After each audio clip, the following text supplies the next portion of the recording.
নামাজে সিজদারত অবস্থায় মুসল্লির মৃত্যু। আল্লাহ সবার মৃত্যু অবধারিত করে রেখেছেন, তবে সৌভাগ্যবান কারো কারো এমনও মৃত্যু নসিব হয় যা হয়ে থাকে ব্যতিক্রমী।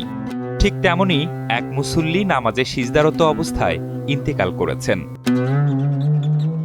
ঝালকাঠির নলসিটিতে সিজদারত অবস্থায় মারা যান আবুল হোসেন তালুকদার নামের এক ব্যক্তি।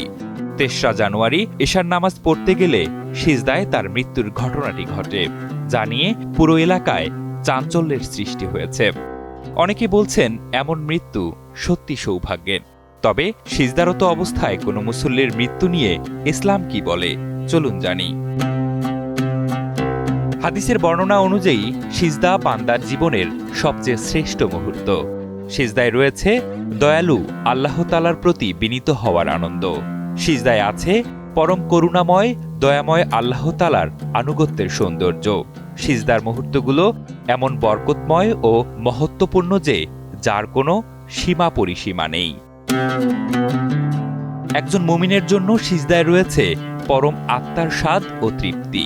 তাতে আছে এমন এক প্রফুল্লতা যা কোনো কলম, কালি বা বর্ণনার মাধ্যমে ফুটিয়ে তোলা সম্ভব নয়, যা সিজদাকারীকে জমিনের সংকীর্ণ গণ্ডি থেকে আসমানের প্রশস্ত পরিসরের সুউচ্চতায় নিয়ে যায়।